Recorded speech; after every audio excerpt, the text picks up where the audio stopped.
मुझ पर निशाना इसलिए साधा है कि ऐसे मामले में कोई एक बलि का बकरा सबको चाहिए होता है, उससे चीज़ें थोड़ी आसान हो जाती हैं। प्रशासन के लिए आसान हो जाता है कि हम बच गए, एक का नाम लगा दो। समाज को भी एक सीधी सीधी बात समझ में आती है कि अच्छा एक आदमी मिल गया, यही जिम्मेदार था, तो वो तसल्ली मिल जाती है कि चलो हमें दोषी मिल गया। मीडिया ने गुस्सा क्यों किया? क्योंकि चैनल्स को व्यूज़ चाहिए, और जिसके नाम पे व्यूज़ मिलते हैं, अभी तुक्के से पिछले कुछ समय से मुझे व्यूज़ मिल रहे हैं, तो मेरा नाम लिख के गाली देने में व्यूज़ ज़्यादा मिलते हैं, इसलिए मेरा नाम सबसे ऊपर रहता है।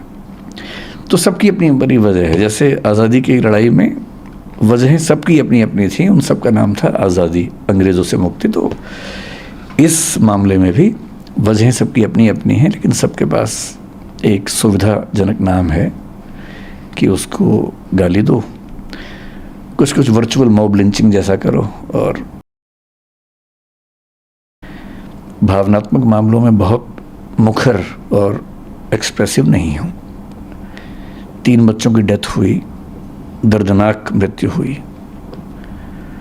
उस दिन से मेरे घर में हम लोग, आपको बड़ा आश्चर्य होगा, जो पिछले 2 दिन में हो रहा है उससे मुझे परेशानी लगभग नहीं के बराबर है। सारे चैनल्स मेरे पीछे पड़े हैं, इससे मुझे परेशानी नहीं के बराबर है। मेरे परिवार में लोग अचंभित भी रहते हैं कि मैं इतना सामान्य कैसे रह लेता हूँ। मुझे ज़्यादा चिंता दूसरी बात की है कि 3 दिन से हम घर में जब बात करते हैं या सोने जाता हूँ, नींद के नज़दीक पहुँचता हूँ, तो बार बार एक इमेज बनती है कि जब पानी भरा होगा तो उन बच्चों पर क्या गुजरी होगी। क्योंकि 1-2 बार ऐसा हुआ कि नदी में तैरते हुए पानी नाक में भर गया, 1-2 सेकंड्स के लिए डूबते डूबते मरे, मतलब बचे। कितना पेनफुल होता है वो 2-3-5 सेकंड, जो हम तो खैर 2-3-5 सेकंड में फ्री हो गए, निकल गए उससे। पर उन बच्चों ने तो कम से कम 1-1.5-2 मिनट, मुझे नहीं पता कितना समय इस चीज़ का होता है, लेकिन लगभग इतना होता ही होगा, झेला ही होगा।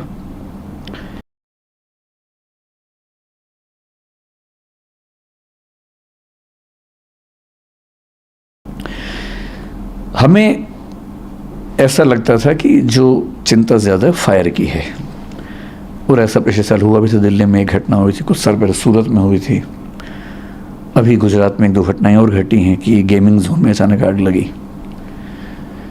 दिल्ली में जिस तरह की गर्मी इस साल थी, उस समय हम भगवान से प्रार्थना करते थे कि किसी इंस्टीट्यूट में कोई हादसा ना हो जाए, क्योंकि इतनी गर्मी थी, रात दिन एसी चल रहे थे, उतना लोड उठाना बड़ा मुश्किल होता है।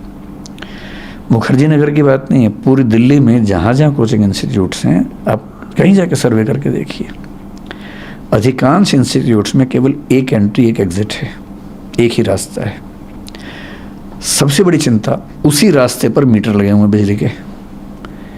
जो पिछले साल दिल्ली की एक संस्था में आग लगी, जिसमें कुछ बच्चों को 3rd फ्लोर से जंप लगाना पड़ा, चोटें लगी, लेकिन गनीमत है कि कोई कैजुअलिटी नहीं हुई। क्या हुआ था उसमें?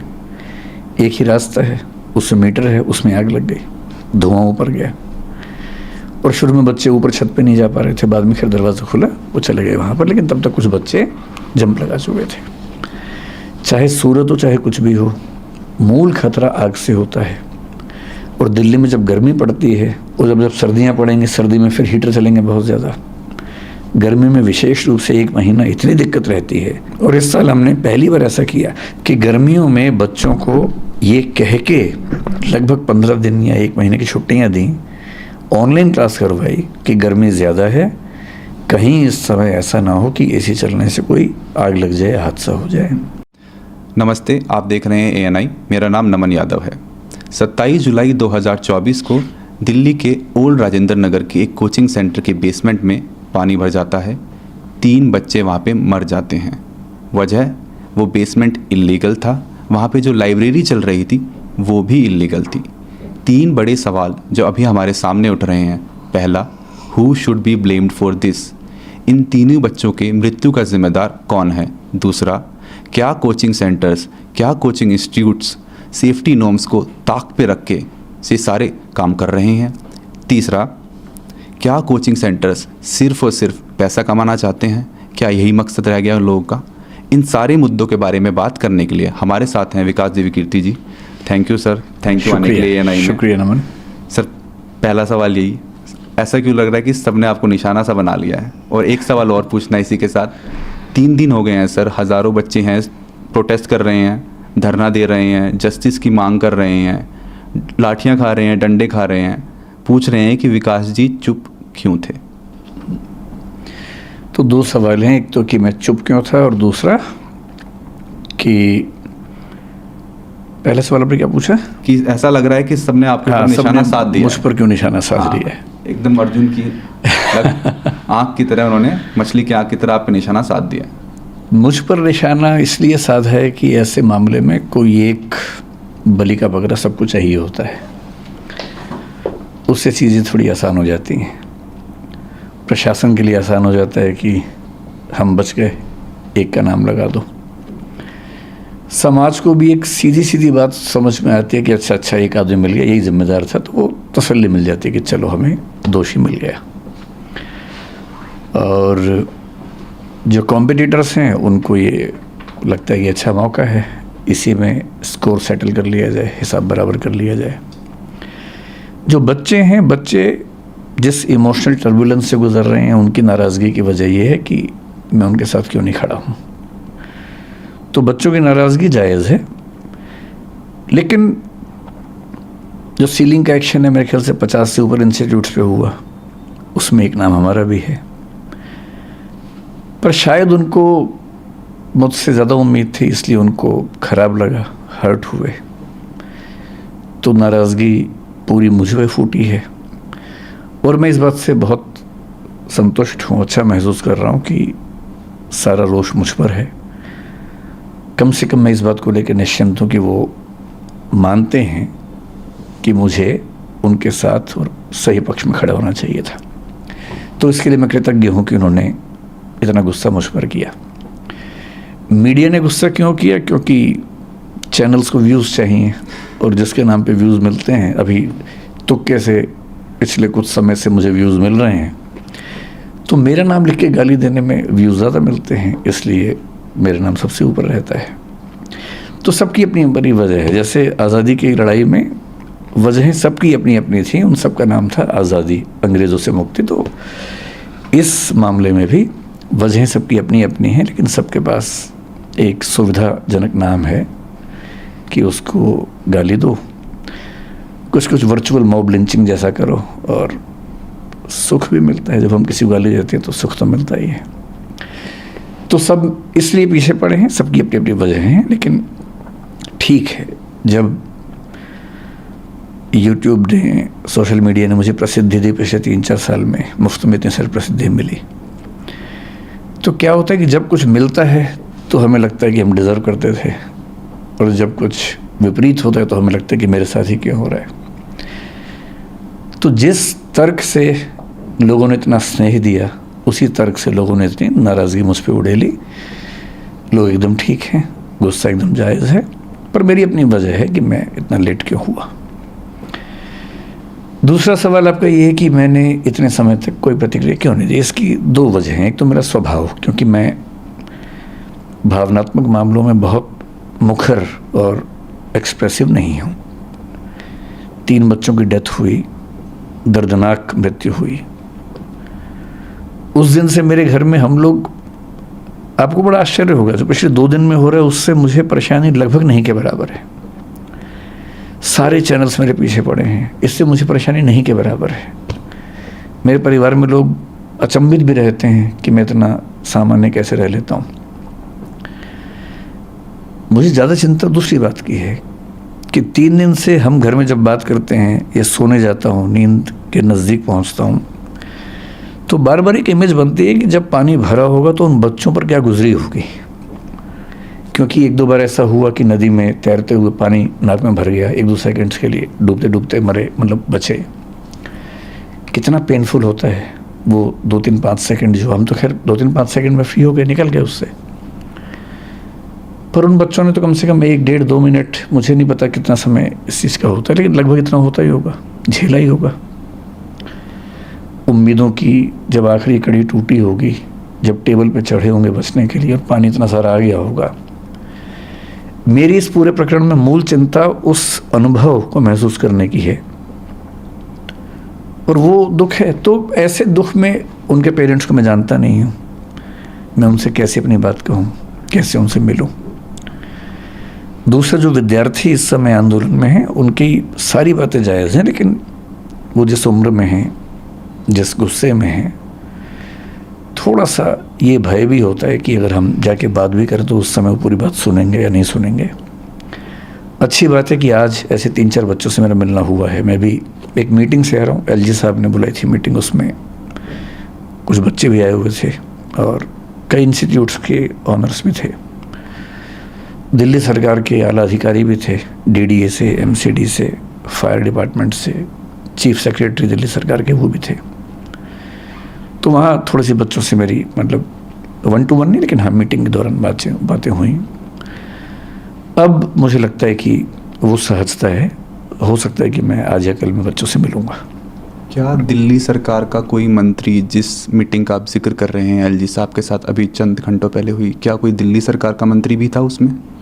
नहीं, एक भी मंत्री नहीं था दिल्ली सरकार। ये मामला अभी एलजी साहब हैंडल कर रहे हैं, तो ब्यूरोक्रेट्स बहुत सारे थे, दिल्ली सरकार का कोई मंत्री नहीं था उसमें। अगर आप कुछ बता सके कि उस मीटिंग में क्या बातचीत हुई, किन मुद्दों पे बात हुई और क्या सहमति बनी? मीटिंग बड़ी अच्छी हुई, अच्छा लगा कि एलजी साहब भी और दिल्ली सरकार अब काफ़ी एक्टिव है। दरअसल उनको भी कुछ मामलों में क्लैरिटी नहीं थी, बच्चों की समस्याएं भी सुनी ने, कोचिंग इंस्टीट्यूट्स का अपना पक्ष क्या है वो भी सुना, कौन से ऐसे नियम कानून हैं जो कन्फ्यूज़न पैदा करते हैं वो भी सुना, सब नोट किया। उसके बाद एक छोटी कमेटी बनाई गई है, उस कमेटी में मैं भी हूँ, कुछ टीचर्स और भी हैं। उसमें अगर मैं ठीक ध्यान कर रहा हूँ तो दिल्ली के चीफ सेक्रेटरी भी हैं, डीडी एमसीडी के जो हेड्स हैं वो भी हैं। तो हम सब लोग अगले कुछ दिनों में कुछ मीटिंग्स करके इस समस्या का स्थायी समाधान निकालने का प्रयास करेंगे। और वो सुझाव सब लोगों ने दिए, मैंने भी दिए, और वो सब नोट किए गए हैं। कुछ बातों पर ऐसा लग रहा है कि अच्छा समाधान जल्दी निकल जाएगा। सर, आपके कोचिंग सेंटर की बात करते हैं, दृष्टि आईएएस की बात करते हैं। जो मुखर्जी नगर में जो कोचिंग सेंटर है उसको एमसीडी ने उसका बेसमेंट सील कर दिया था। बच्चे आपके जितने भी स्टूडेंट्स हैं वो दोनों कोचिंग सेंटर मुखर्जी नगर में हो चाहे करोल बाग में हो, वहाँ पे प्रोटेस्ट कर रहे हैं। कुछ बच्चे कल रात को आपके घर के सामने पे पहुँच गए हैं। बच्चों में बहुत आक्रोश है, वो जस्टिस चाह रहे हैं। कहीं ना कहीं आपको ये भी लगा है कि दृष्टि आईएएस से कोई चूक हुई है? मतलब ये कह सकते हैं आराम से कि चूक हुई है, और लेकिन वो चूक ऐसी नहीं थी कि नीयत हमारी खराब रही हो, लेकिन हाँ चूक हुई है नियमों के स्तर पर। इंटरेस्टिंग बात या विचित्र बात ये है कि अगर आप मुझसे पूछें कि दिल्ली में कितने कोचिंग इंस्टीट्यूट्स हैं, मेरा ख्याल है कि उनकी संख्या कम से कम 1000 तो होगी ही, शायद ज़्यादा होगा, 2000 भी हो सकते हैं, ज़्यादा भी हो सकते हैं। जो नॉर्म है फायर एनओसी की, एजुकेशन बिल्डिंग की, अगर आप मुझसे पूछें कि दिल्ली में कितनी बिल्डिंग्स के पास हैं, मेरा अनुमान है कि 2000 में से शायद एक के पास भी नहीं है। एक के पास भी नहीं? जी, ध्यान रखिए मैं जो कह रहा हूँ, fire NOC for educational building. Fire NOC कई तरह के होते हैं, अलग अलग कैटेगरीज में होते हैं, अलग अलग चीज़ों के लिए बने होते हैं। ऐसा नहीं है कि कोशिश हमने या बाकी इंस्टीट्यूट्स ने नहीं की, पर क्या होता है कि जब कोई हादसा होता है उसके बाद मोटी मोटी चीज़ें सतह पे आती हैं कि फायर एनओसी नहीं था, या ये नहीं था, या वो नहीं था, और जनता का आक्रोश फट पड़ता है। उसके पीछे की वजहें क्या हैं, परिस्थितियाँ क्या हैं, वो सोचने के लिए, समझने के लिए धैर्य चाहिए, समय चाहिए। तो मैं असल में 3 दिन से ये भी चाह रहा था कि पहले सारी स्थितियाँ सामने आ जाएं, क्योंकि 1-1.5 दिन तक तो ये स्पष्ट नहीं हो रहा था कि कितने बच्चे थे, क्या स्थिति है। धीरे धीरे चीज़ें स्पष्ट हुई, तो फिर आज ये मीटिंग हुई, तो मेरा ख्याल है कि अब हम उन सब बातों पर ज़्यादा स्पष्ट रूप से बात कर सकते हैं। जहाँ तक बात है हमारी बेसमेंट की, हमारी बेसमेंट मुखर्जी नगर में थी, करोल बाग में हमारे पास 4-5 बिल्डिंग्स हैं, उनमें से एक बिल्डिंग की बेसमेंट सील हुई है। बेसमेंट जो करोल बाग में थी वो अप्रूव्ड बेसमेंट है, अप्रूव्ड कमर्शियल बेसमेंट है, जिसमें एनओसी पे लिखा हुआ है कि उसमें ऑफिस चलाया जा सकता है। उसमें ऑफिस ही चल रहा था, पर अभी एमसीडी पर जो दबाव था उन्होंने इनडिस्क्रिमिनेट तरीके से सबको सील किया है, हमने भी सील किया है। नेहरू विहार में जो बेसमेंट थी जिसको लेके काफ़ी ज़्यादा शोर हुआ, दरअसल क्या होता है कि जैसी बेसमेंट की बात आई तो सबके मन में बेसमेंट की एक इमेज बन गई है, एक छवि बन गई है। छवि ऐसी कि एक छोटी सी बेसमेंट है, उसमें कुछ बच्चे बैठे हुए हैं, एक ही दरवाज़ा है, अगर वो बंद हो जाएगा तो क्या होगा। एकदम जायज़ बात है। जो नेहरू विहार की बेसमेंट थी वो किसी घर की बेसमेंट नहीं थी, वो एक कमर्शियल मॉल है उसकी बेसमेंट है, बहुत बड़े आकार की बेसमेंट है। उसमें एक नहीं, दो नहीं, 7 एग्जिट हैं। 7 एग्जिट आपस में कनेक्टेड हैं। उसमें क्लासरूम्स थे, हर एक क्लासरूम के अंदर मैप लगे हुए हैं कि किसी भी इमरजेंसी में आप कहाँ कहाँ से बाहर निकल सकते हैं। हमारे स्टाफ के जितने मेंबर्स हैं उन सब की ट्रेनिंग वहाँ पर लगातार होती है। फायर डिपार्टमेंट की मॉक ड्रिल्स वहाँ पर लगातार स्टाफ के साथ होती हैं। मैं अपने होशो हवास में ये बात कह रहा हूँ कि हमें 3 दिन पहले जो इंसिडेंट हुआ उसके पहले ये एहसास था कि वो बेसमेंट शायद दिल्ली के सबसे सेफ इंफ्रास्ट्रक्चर्स में से एक है, क्योंकि जहाँ तक फायर की बात है, और वो बिल्डिंग बनी है नेशनल बिल्डिंग कोड के जो लेटेस्ट प्रतिमान है उनके हिसाब से, क्योंकि वो बिल्डिंग हाल ही की बनी हुई 10-12 साल पहले की बिल्डिंग है। जब वो बिल्डिंग बनी, क्योंकि हम उसके मालिक नहीं हैं, हम उसके टेनेंट हैं। जो उसके मालिक हैं, जब हमने उनसे पूछा, क्योंकि पिछले 1-2 साल से ये प्रोसेस ज़्यादा हुआ शुरू, हमने उनसे पूछा कि क्या आपके पास अथॉरिटी है। उन्होंने कन्वेंस डीड की कुछ चीज़ें अंडरलाइन करके दी, जो उन्होंने हाई कोर्ट में भी दिखाई। हाई कोर्ट में इस पर 1-1.5 साल से केस भी चल रहा है। डीडी और एमसीडी के बीच में कुछ कन्फ्यूजन्स हैं, कई चिट्ठियाँ एमसीडी ने लिखी हैं, कई डीडी ने जवाब दिए हैं। अब कोर्ट में कल फिर उसकी अर्ली हियरिंग होने वाली है, उसमें वो बात भी आने वाली है 28 अगस्त को, वरना वो हियरिंग थी 28 अगस्त को। फैसला वैसे भी होने वाला था कि ये अलाउड है या नहीं, उसके बाद हम शायद हटते ही। और पिछले 1 साल में हमने अपने स्टूडेंट्स को न केवल क्लास में मैंने बताया कई बच्चों को, अब जो एकदम लेटेस्ट वाले बच्चे उनको छोड़ दें, क्लास में जा के सबको बताया कि ऐसा हो सकता है कि हमें इसकी परमिशन ना मिले, उस केस में हम शिफ्ट करेंगे। यहाँ तक कि उनसे आज से करीब 1 साल पहले की बात होगी, उनसे हमने ऑनलाइन एक फॉर्म भरवाया कि उस केस में वो कहाँ जाना पसंद करेंगे, करोल बाग जाना पसंद करेंगे, यहाँ रहना पसंद करेंगे, या अभी तय नहीं कर पा रहे हैं, बाद में तय करेंगे। वो डेटा हमारे पास पूरा है कि उन बच्चों ने 1 साल पहले क्या क्या वोट भरा, और सहमति ये थी कि अभी सरकार में वो हाई कोर्ट में केस चल रहा है, जैसे उस पर कोई निश्चित निष्कर्ष आएगा उसके बाद हम उस तरह से काम करेंगे। हमें ऐसा लगता था कि जो चिंता ज़्यादा फायर की है, और ऐसा पिछले साल हुआ भी था। दिल्ली में एक घटना हुई थी, कुछ साल पहले सूरत में हुई थी, अभी गुजरात में 1-2 घटनाएं और घटी हैं कि गेमिंग जोन में अचानक आग लगी। दिल्ली में जिस तरह की गर्मी इस साल थी, उस समय हम भगवान से प्रार्थना करते थे कि किसी इंसिडेंट में कोई हादसा ना हो जाए, क्योंकि इतनी गर्मी थी, रात दिन एसी चल रहे थे, उतना लोड उठाना बड़ा मुश्किल होता है।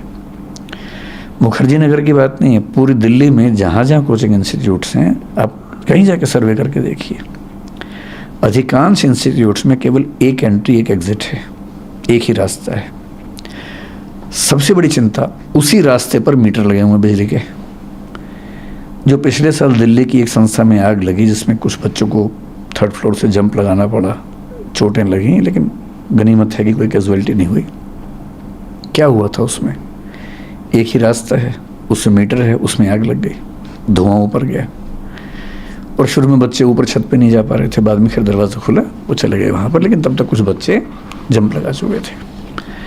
चाहे सूरत हो चाहे कुछ भी हो, मूल खतरा आग से होता है।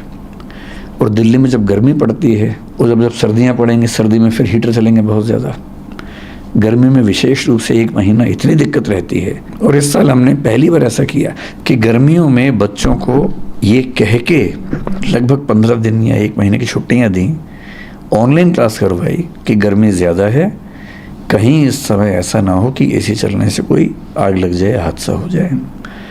ये पहली बार हुआ। और 3-4 इंस्टीट्यूट जो मेरे परिचय में थे उस समय, मैंने उनसे भी निवेदन किया था कि गर्मियाँ ज़्यादा हैं और कहीं कोई दिक्कत ना हो तो आप भी हो सके तो छुट्टियाँ करें या ऑनलाइन क्लास करें कुछ दिनों के लिए। हमारे जहन में ये बात कभी आई नहीं थी कि पानी भर सकता है। आज से 3 साल पहले केवल एक घटना हुई जब दिल्ली में यमुना का पानी बहुत बढ़ा, इस मॉल के पास में एक नाला है, करीब 50 एरियल डिस्टेंस 50 मीटर के आसपास या 30 मीटर के आसपास होगा वहाँ से। उसमें पानी का लेवल भरने लगा। जैसे उसमें पानी का लेवल भरने लगा, हमने अपने इंस्टीट्यूट में 7 दिन की छुट्टी कर दी कि जब तक ये नीचे नहीं जाएगा हम क्लास नहीं लेंगे। 7 दिन छुट्टी हुई, ऑनलाइन क्लास चली, बच्चे वहाँ चले गए। 3 दिन पहले जो घटना घटी, उसके बाद पहली बार हमें ये रियलाइजेशन हुआ कि कहीं ऐसा भी तो हो सकता है। ये हमारे जहन में कभी नहीं आया था। और मैं एमसीडी का तहे दिल से शुक्रिया करता हूँ कि उन्होंने सीलिंग कर दी है। और मैं चाहूँगा कि पूरी दिल्ली में जहाँ भी कोई ऐसी बिल्डिंग हो जहाँ अनसेफ तरीके से क्लासेस चलती हों, हमारी हो किसी की भी हो, स्ट्रिक्ट एक्शन हो, लेकिन एक पॉलिसी सरकार की तरफ से बन जाए जो पॉलिसी मतलब क्लियर कट हो, ट्रांसपेरेंट हो। जैसे भी फायर सर्टिफिकेट को लेकर बड़ी दिक्कत है। आप फायर डिपार्टमेंट से सर्टिफिकेट जब मांगते हैं, पहली बात तो सीधे इश्यू नहीं करते, वो कहते हैं कि आप एमसीडी के थ्रू आओ, डीडीए के थ्रू आओ।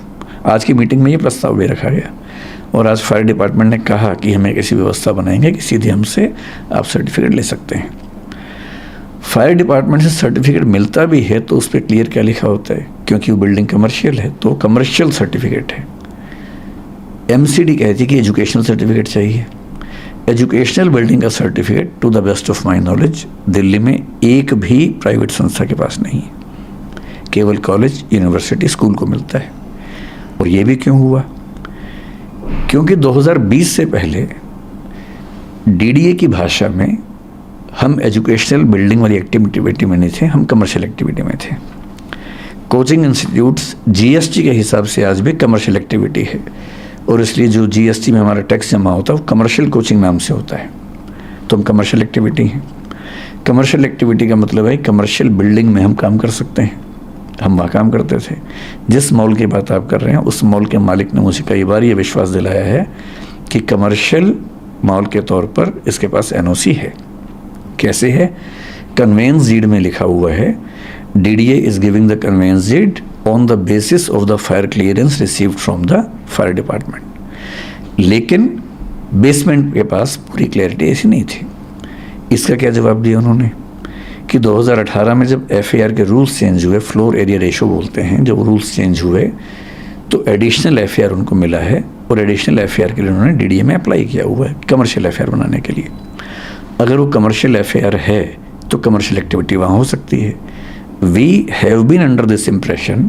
और हमेशा ध्यान रखना है, जब बेसमेंट को लेके हमें खूब आजकल नाराज़गी है, ठीक है होनी चाहिए, हम एकदम सहमत हैं कि बेसमेंट सील हो जानी चाहिए, लेकिन दिल्ली की मेट्रो बेसमेंट में चलती है, अंडरग्राउंड ही चलती है। पालिका बाज़ार बेसमेंट में ही है। दिल्ली के लगभग हर मॉल में बेसमेंट में बहुत बड़े शॉपिंग कॉम्प्लेक्सेस हैं, वहाँ लाखों लोग शॉपिंग करते हैं वहाँ पर, क्योंकि वहाँ की जो बेसमेंट्स हैं ठीक तरीके से बनाई गई हैं। और कमर्शियल मॉल की तरफ से हमें ये बार बार आश्वासन मिला कि वो बेसमेंट उसी तरीके से बनी हुई है।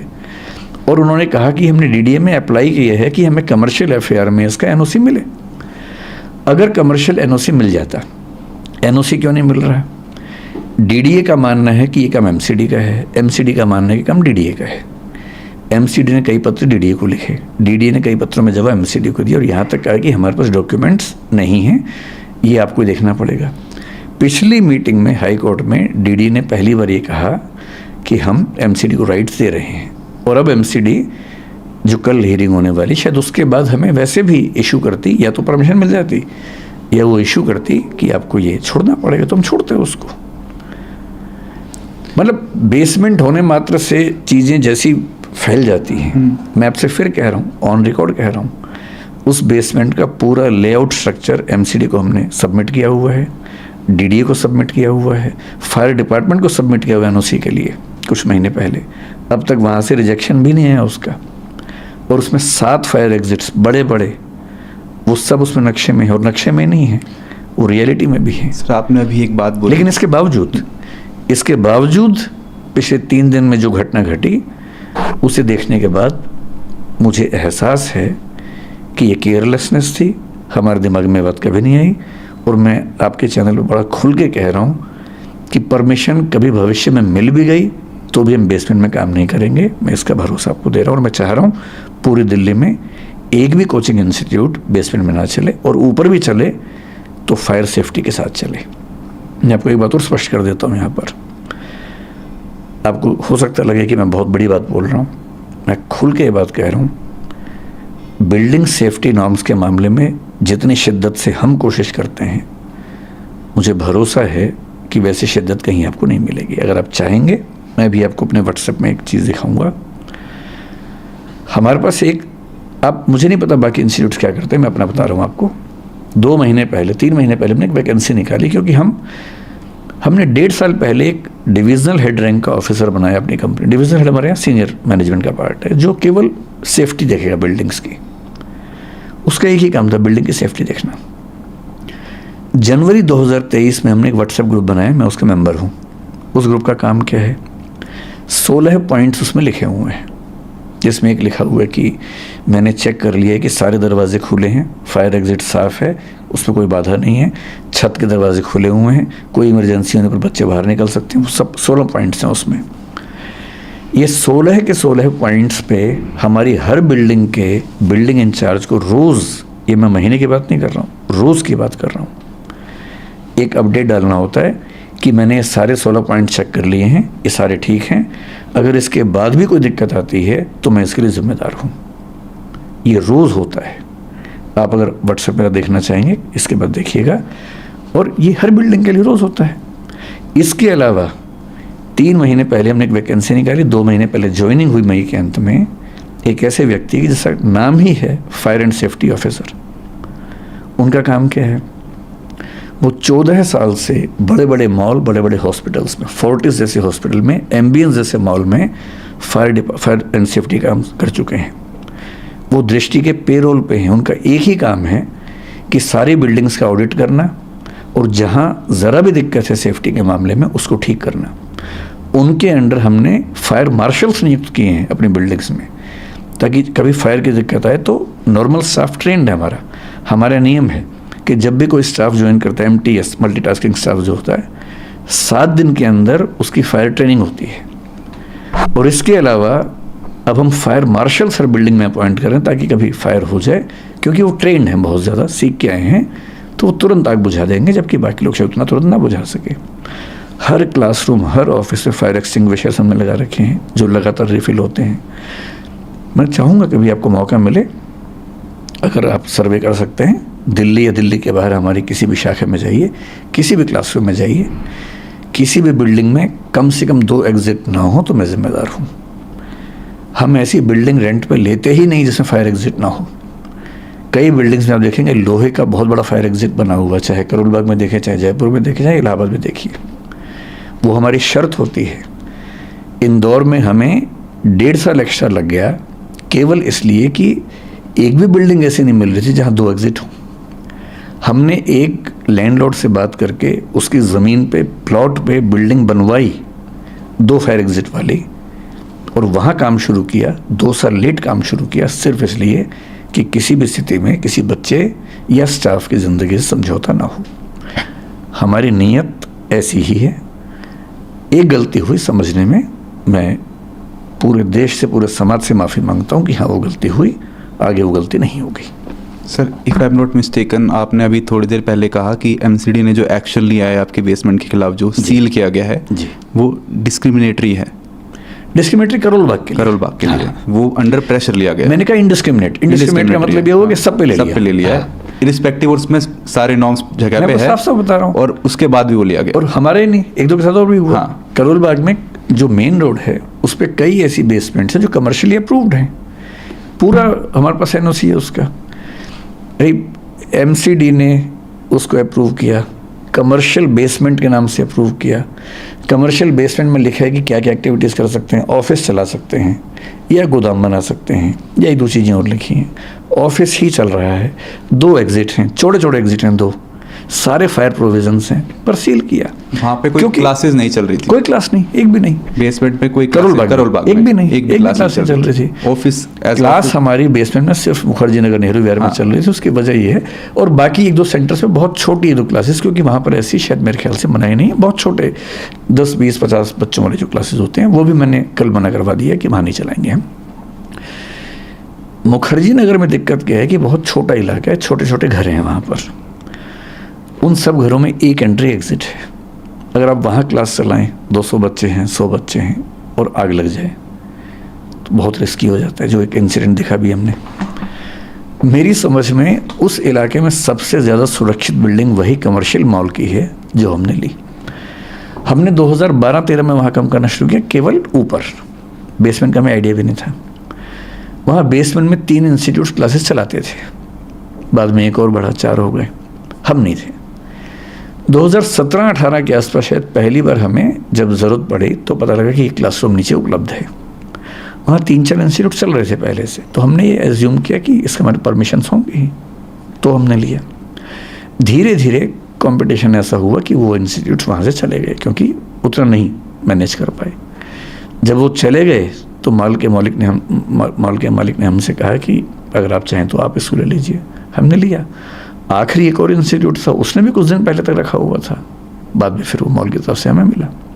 वहाँ हम IAS के जो मेंस वाले बच्चे हैं, मेंटरशिप लाइब्रेरी चलाते थे, अब वो बंद हो गई, उनका 1.5 महीने बाद मेंस है, तो हम अभी उनके लिए भी रास्ता निकाल रहे हैं कि उनको कहाँ बिठाएं, उनकी भी दुविधा है। सर, अभी एक ये प्रेस रिलीज़ आई है 2:41 पे, इसके 2-3 पॉइंट्स पे मैं आपसे बात करना चाहूँगा। जो हमारी प्रेस रिलीज है दृष्टि IAS ने, जो आप मेरी तरफ से, हाँ आपकी तरफ से है, जो सोशल मीडिया हैंडल पे अपलोड किया गया। 2-3 पॉइंट है, मुझे उस पर बात करना है, लेकिन एक चीज़ मुझे उससे आपसे पहले पूछनी है। जब मैं ट्विटर पे कमेंट सेक्शन में जा रहा था इसमें, तब बहुत सारे स्टूडेंट्स का ये आक्रोश था कि विकास जी हमारे साथ एक बार ग्राउंड पे आए तो सही, एक बार हमारी बात तो सुने, एक बार हमारे बीच में बैठे तो सही।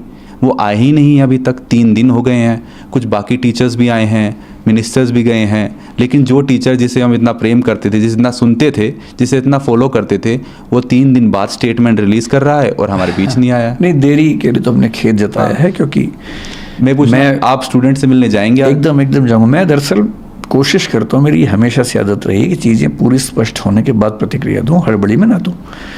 तो मैं थोड़ा वेट कर रहा था, मेरा ख्याल है कि थोड़ा पहले कर देना चाहिए था। दूसरा, स्टूडेंट से अब तक नहीं मिलने की वजह वही थी कि आक्रोश जब बहुत ज़्यादा होता तो आप अपनी बात ठीक से रख भी नहीं सकते हैं। मेरा ख्याल है कि आज या कल में मैं उन बच्चों से मिलूँगा, और मुझे उम्मीद है, और बच्चे दिल के बड़े कोमल होते हैं, जितना जल्दी नाराज़ होते हैं उतना जल्दी वो ठीक हो जाते हैं। तो मुझे पता है कि बच्चों की नाराज़गी मुझसे क्यों है और वो दूर कैसे होगी। सर, एक 5th पॉइंट आपकी प्रेस रिलीज में है, वो बोलता है कि DDA, MCD and Delhi fire department के नियमों में असंगति है, कॉन्ट्राडिक्टरी है। आप समझाएंगे कि क्या वो लॉज हैं जिनमें कॉन्ट्राडिक्टरी है, ये वेल कोऑर्डिनेटेड नहीं है आपस में? दिल्ली में ये समस्या है कि अलग अलग विभागों में कोऑर्डिनेशन थोड़ा कम दिखता है। आज भी इस मीटिंग में सब बातें हुई। जैसे मैं आपको एग्जांपल देके समझाऊं,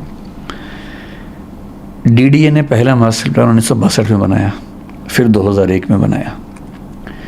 2001 तक, जहाँ तक मेरी जानकारी, मिक्स्ड लैंड यूज नाम की कोई चीज़ नहीं होती थी। 2005 या 6 की बात है कि सुप्रीम कोर्ट ने एक आदेश दिया कि दिल्ली में जो भी commercial activities non commercial area में चल रही हैं वो सब सील होंगी। सब कुछ सील होने लगा। कोचिंग इंस्टीट्यूट्स भी हुए, बाकी एक्टिविटीज़ भी हुई। इतना विरोध हुआ कि उसमें फिर दिल्ली की सरकार को प्रस्ताव रखना पड़ा, संसद को एक्टिव होना पड़ा, और तब उस समय 2008 में पहले संसद ने थोड़ा सा रिलीफ दिया, और उसके बाद 2008 में या 9 में master plan of Delhi MPD 2021 लेके आए, जो पारित हुआ। उस मास्टर प्लान में ये कहा गया कि अब से 3 तरह के एरियाज होंगे, कमर्शियल, रेजिडेंशियल और mixed land use. Mixed land use का मतलब ये है कि जो रेजिडेंशियल हैं पर उनमें कमर्शियल एक्टिविटीज़ भी चल सकती हैं, एक निश्चित परसेंटेज तक चल सकती हैं। अगर आप MPD पढ़ेंगे, मास्टर प्लान ऑफ दिल्ली 2021 का पढ़ेंगे, चैप्टर 15 उसका इन एक्टिविटीज़ के बारे में है।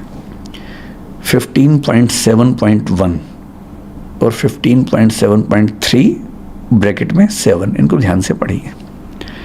15.7.1 साफ साफ कहता है कि coaching institutes mixed land area में अलाउड हैं, प्रोवाइडेड कि सड़क इतनी चौड़ी होनी चाहिए।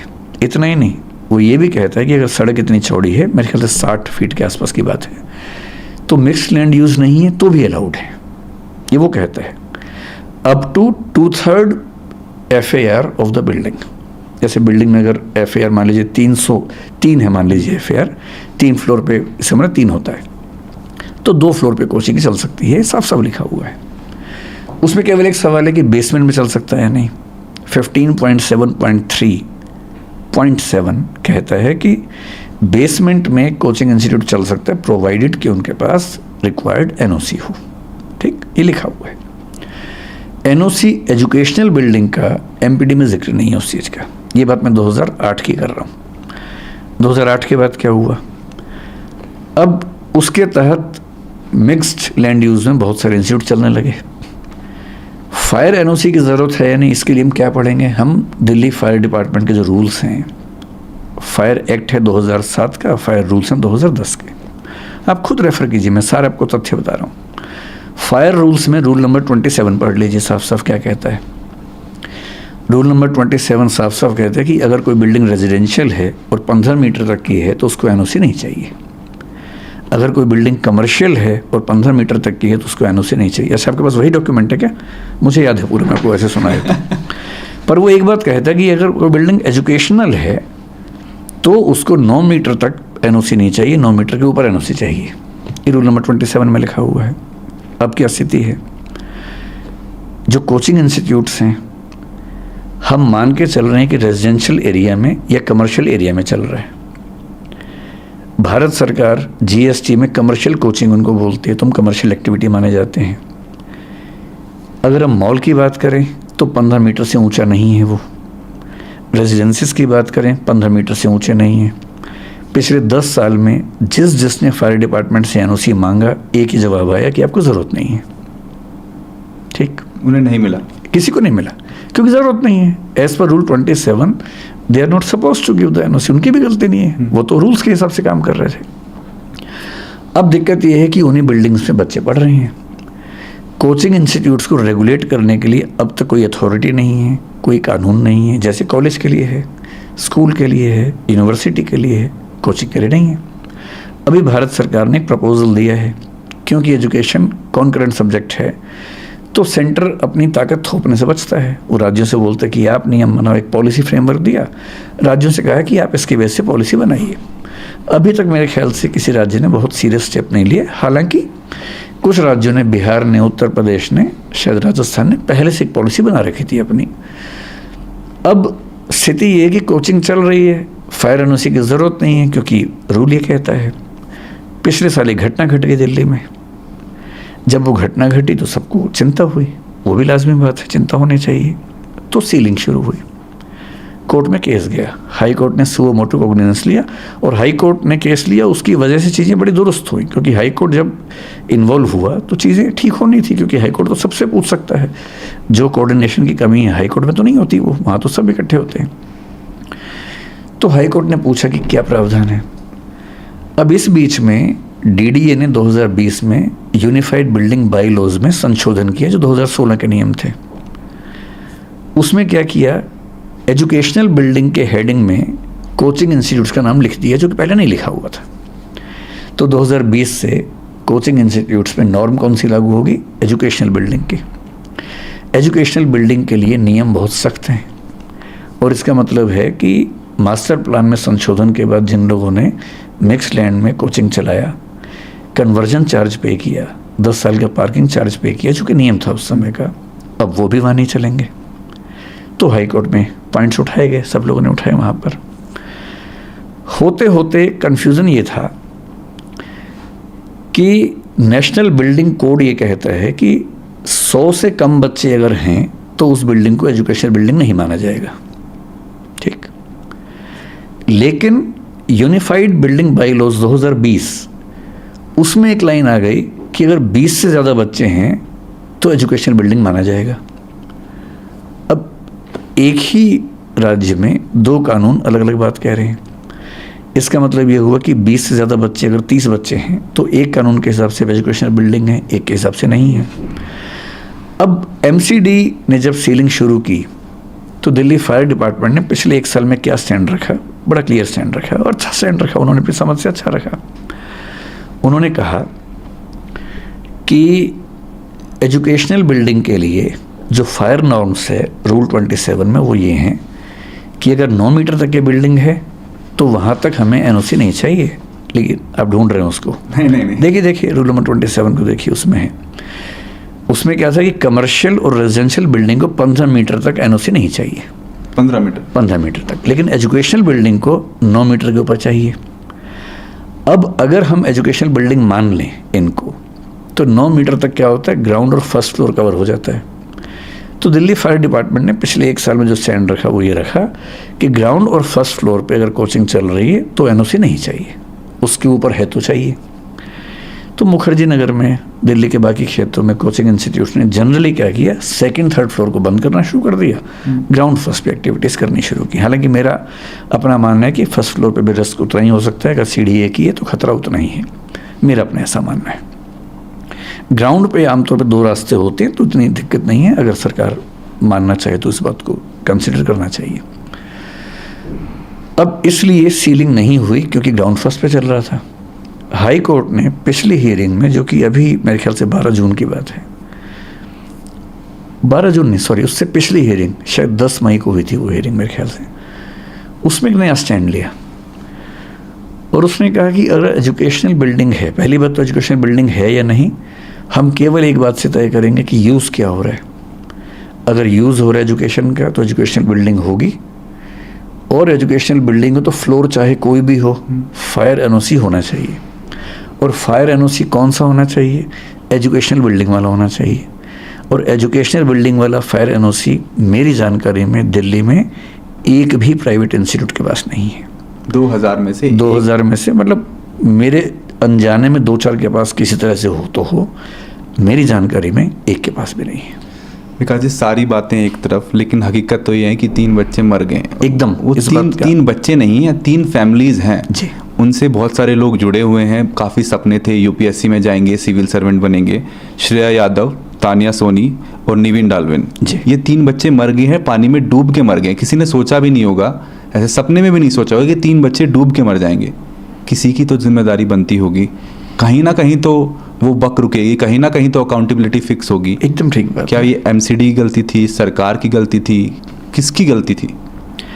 मतलब मैं इस चीज़ से बचता हूँ कि हम सारी गलती किसी एक पर ही थोप दें, जैसे सोशल मीडिया मुझ पर थोप रहा है। आप भी किसी एक पर थोपना चाहें तो थोप लें, पर मैं नहीं थोपूंगा। गलती किसकी है? मेरे ख्याल से एक कमी ये है कि अलग अलग कानून, अलग अलग एजेंसीज में कोऑर्डिनेशन की कमी है। नीयत सबकी ठीक है, अगर थोड़ा कोऑर्डिनेशन होता, जैसे आज की जो मीटिंग थी उससे बड़ा अच्छा प्रस्ताव एक व्यक्ति ने दिया जिसको एलजी साहब ने तुरंत एक्सेप्ट किया। हम सब ने कहा कि सर आप एक ऐसी कमेटी बना दीजिए जहां हम बैठ के सारी बातें समझा दें, सारा पक्ष रख दें, फिर जो आप आदेश देंगे, जो नियम बनाएंगे, आप केवल 10-15 दिन का समय दे दीजिए, जो उस नियम को ना माने उसको बंद कर दीजिए। हम सबसे पहले तैयार हैं उस चीज़ के लिए। हमें भी तो क्लैरिटी चाहिए कि क्या क्या नियम है। इस घटना की जिम्मेदारी अगर तय करनी हो तो मेरे ख्याल से पहली समस्या ये वाली है। भ्रष्टाचार तो निश्चित रूप से है ही, कहने की बात ही नहीं है।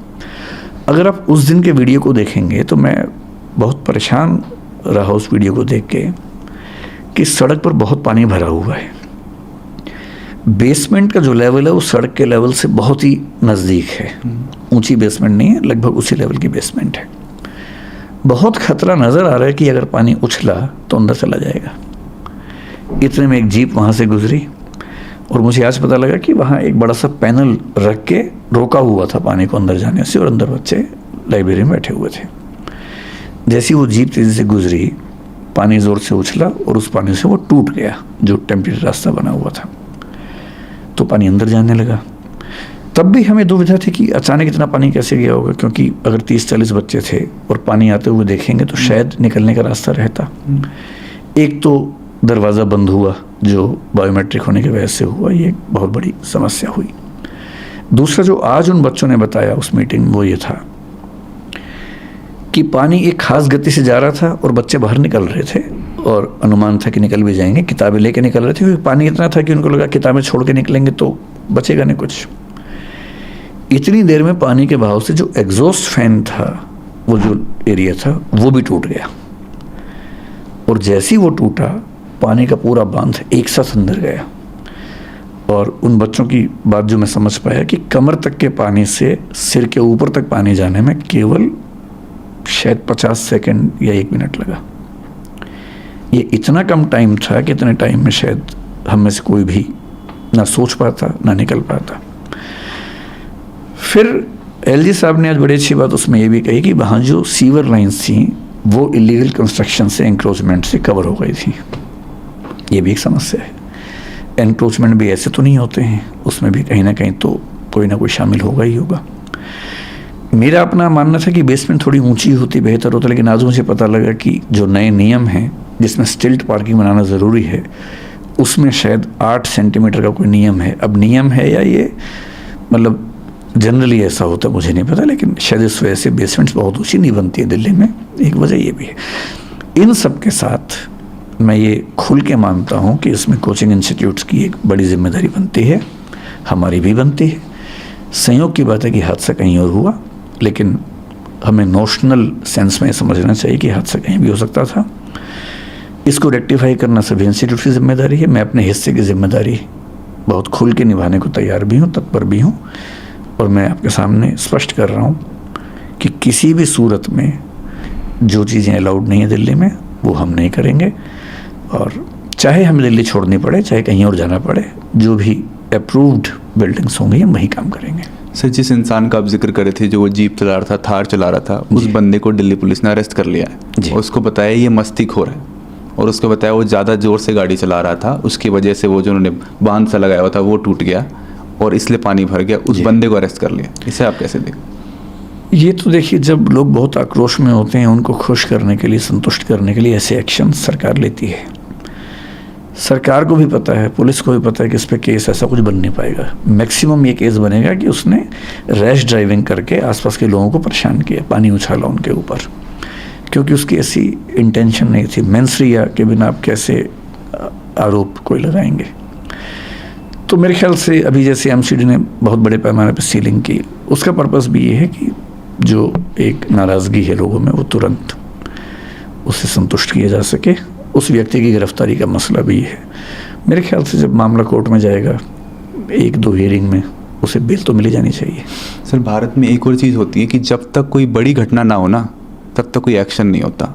ये कोचिंग इंस्टीट्यूट चल रहे थे, कोचिंग सेंटर चल रहे थे, आप मुखर्जी नगर और ओल्ड राजेंद्र नगर में आप घुसेंगे, आपको दिखते ही पता चल जाता है कि इनमें से किसी के पास एनओसी का एक ही एग्जिट है, वो भी इतना एग्जिट है कि आदमी हाथ भी नहीं कर सकता है, इतना वो एक बंदा जा सकता है। आपको देखते ही पता चलता है कि कहाँ रोका जाए, मतलब कहाँ किस नॉर्म को सेट किया जाए कि ये बंद हो। आंखों से देख के ही पता चल रहा है कि ये सब इलीगल है, ये सब भ्रष्टाचार चल रहा है, किसी के बीच में कोई किसी को पैसे दे रहा है, बहुत सारे नॉर्म्स हैं वो फ्लाउट हो रहे हैं, बहुत सारे नॉर्म्स हैं वो वायलेट हो रहे हैं।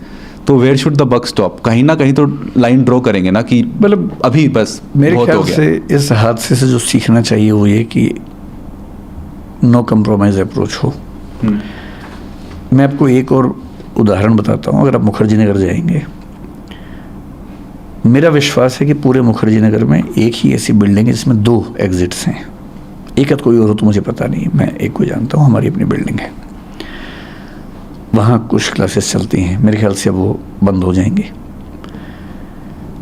क्योंकि हमें ये चिंता रहती है कि इमरजेंसी में बच्चे कहाँ से निकलेंगे। हम एक तो सीढ़ियों में मीटर आमतौर पे हमेशा ध्यान रखते हैं कि मीटर वहाँ से दूर हो, तब भी कहीं कोई क्राइसिस हो तो बच्चे कहाँ से निकलेंगे। छत के दरवाजे हम हमेशा खोल के रखते हैं और कोशिश करते हैं कि आसपास की छतों पर जाने का ऑप्शन रहे। इसके अलावा हमने उस बिल्डिंग में पीछे की साइड में, बिल्डिंग के अंदर ही सारे फ्लोर्स को काट कर एक फायर एग्जिट बनाया और बच्चों के लिए नियम बनाया कि वो आएंगे इस तरफ से, जाएंगे उस तरफ से, ताकि उनको उस तरफ से जाने की प्रैक्टिस हो। लेकिन उसके बाद भी हमें उसका एनओसी नहीं मिल पाएगा। हालांकि मैं अप्लाई किया हुआ है, देखते हैं रिजेक्शन आता है कि नहीं आता है। उसके पीछे आर्गूमेंट जो होने वाला है वो ये कि एजुकेशनल बिल्डिंग के लिए शायद फायर एग्जिट की चौड़ाई एक स्पेसिफिक है, वो मेरे ख्याल से उतने एरिया में नहीं बन पाती है। लेकिन ठीक है, एक दिक्कत इंस्टीट्यूट्स की भी आप समझें कि वो सब एक साथ हैं, एक हब है, बच्चे भी वहाँ हैं। अगर आप किसी एक को बाहर निकाल देंगे तो ख़त्म हो जाएगा।